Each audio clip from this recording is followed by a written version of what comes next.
All right, fourth flight, Speedster 22. Alrighty guys, here comes the launch. Glider comes up relatively easy. I turn around into the wind. Wind's probably blowing about 5 miles an hour, 6 miles an hour.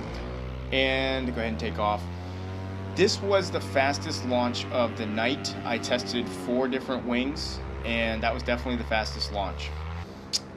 Just something to note. Now I'm getting the speed trimmed into the white line, headed into the wind. And I'm getting numbers between 16 and 18 miles per hour. And now this glider, you can trim this glider in a little further, about another inch, which will give you a little bit more lift probably. It'll make it a little slower, make the takeoffs a little easier, and the landings a little easier. But I think they prefer that white line because it handles better, more responsive. So this is the downwind, completely opposite direction, trimmed into the white line again, going downwind, and we're getting speeds between 32 and 34 miles per hour. And if you add all these numbers up and you divide this, the trimmed into the white line speed is 25 miles per hour, which is not bad, not bad. And this is in the safe configuration of the glider. So now I'm going to go ahead and let the trimmers all the way out, head back into the wind, hands off the controls, and I'm getting speeds between 20 and 22 miles per hour. And I was actually expecting the glider to go faster than this. I head downwind, I'm going 34 to 37. If you average all these numbers together, you're getting 28, 29 miles per hour, which I was expecting this glider to get in the 30s, but you know, it's a 22, a little heavier guys are going to go faster. And this is what we got. But now here's the climb out. This was pretty impressive. I got between 4.2 and 4.5 feet per second on the climb out. I wanted to make sure I had my hands on the controls for this, so I put the altimeter between my legs, and then it slipped. But I was looking, and I could see it was between 4.2, 4.5, and that is pretty good for a reflex glider. I was actually very impressed with that. And now here comes the landing. Pretty standard landing. So one more thing I didn't get in the video was the glide ratio. Glide was between 3.5 and 3.8, and that is pretty well average on most wings, which is pretty impressive for reflex. But here comes the full stall. This is actually a month earlier. Full stall, wingtips touch. I come off the brakes, glider dives, I catch the surge, and I do not like when gliders do that. It tends to be a reflex thing. It's not a normal stall. But now here comes the 50% asymmetric deflation, which is more like a 60-65% deflation. And the glider does a 180, dives at the ground pretty good, but reopens on its own. And next, I'm going to do the full frontal. Some people say that can't happen. Yeah, here it comes. And glider dives, wingtips touch. I pump the brakes. Glider comes back open. I had a little cravat there on the left side, which I pumped right out. But I definitely don't like when gliders do that on frontals. And here comes another asymmetric deflation, 180 dive, pull a little bit of brake, get it to come out. And because of the way it reacted on the asymmetrics and the full frontals, I decided not to do trimmers out testing that day. I'll have to go back out and do that. Here's your sat. Sat's extremely solid all the way through. The exit is really solid. The wingtips never tuck in. The glider never goes soft in any area. Very impressed with how well the glider did a sat. And then here comes my all-time favorite move, big ears. There they are.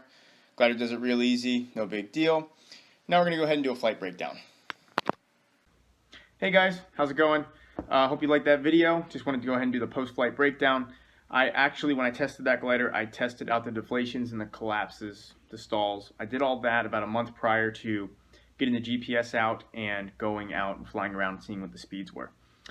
I've actually redone this video a couple different times. I'm hoping this is the last one before I actually post it. But reason being is, to be honest with you, this is not my favorite glider out there. And I think a lot of that comes down to the way it reacts to deflations. It's not absolutely horrible, but you can tell it's a lot more dynamic than other gliders. Like other gliders I've flown they feel the same when you're full speed bar, trimmers out, as this one does in just conventional speed on the white line. So, and the other reason I don't like it is it has the wingtip steering, and I know people are really big fans of that, and that's great, guys. More power to you. But wingtip steering or 2D steering is not something I like, and the reason I don't like 2D steering, and this is preference, guys. But I'll tell you why I have preference, and it's pretty much based on safety and feel. When you have wingtip steering and you pull on the brakes, it pulls the wingtip before it pulls the back of the wing. Now, pulling on the back of the wing is what allows you to prevent deflations, prevent collapses. It also gives you very good feedback from the glider, which is what allows you to prevent them. But pulling down on the back of the wing is what stops the deflation. When the wing deflates, the way you get that wing back is you pull on the back of the wing. And when you have 2D steering, or you're going just wingtip steering, let's say 2D steering, which is what this one had, you pull on the wingtips first, so the first couple inches are actually pulling in the wingtip, and they're not pressurizing the glider like it does when it's conventional brakes. So I took off the wingtip steering for the testing just as a safety thing. And even without the wingtip steering, it still performed pretty well in the SAT. But the stall it's a reflex glider stall. I'm starting to learn that most of these reflex gliders are going to stall like that. I don't like it. Stalls are a very rare occurrence, though. The frontal, I did the same thing on the frontal here as I did on the Spider, which is I pulled the center A's. I didn't pull all the A's, and I don't know what I was thinking, but I wasn't. But still, the glider went. It did some funky stuff. Made the same mistake on other gliders. It was just more dynamic. The wingtips, when they want to fly against each other, there's something with the speed, whether it's a frontal, the wingtips want to touch. Full stall, wingtips want to touch. And that's just something I don't like in gliders. So mostly it comes down to safety. Now the performance, this wing feels pretty fast. When I fly it, it feels fast. I feel like I'm going quick. One of my first tows, I didn't have the best tow tucks in the world driving, and I actually was overflying the boat. That happened twice.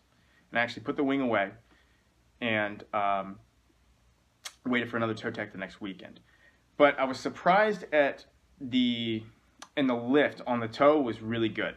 When it's pressurized, it's got good speed, it's got good lift. But I was very surprised at the numbers I got on the glide, or not the glide testing. Sorry, let's talk about the glide. Glide was good. Glide was between 3.5 and 3.8. That's like standard across the board on like a lot of wings. Unless you get up into like the higher end wings, that's pretty good. Pretty much every glider I tested that day got the same numbers on glide. And I was expecting the reflex glider not to get the same. It did. Got the same. Also, the climb out was 4.2. That was a little bit below the other gliders, but that was still higher than I was expecting, and that's good stuff. The speed, though, 25 miles per hour trimmed in is a pretty good, or trimmed to the white line is a good speed. But only going 28, 29 trimmed out was kind of surprising. I did not hook up the speed system for that glider. I just I wasn't gonna go into a mode where I had to that sensitive of a mode with the wingtip steering and the 2D steering and stuff. But 28, 29 miles per hour trimmers out. I was expecting it to be a little faster.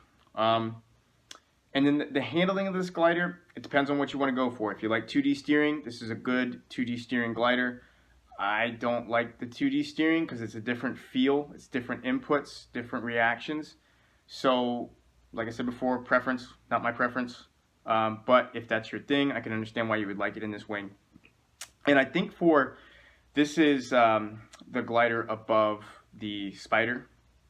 And I think if you have experience, you have a couple conventional gliders, and you want to add a reflex glider to it, I think the Spider's a good one.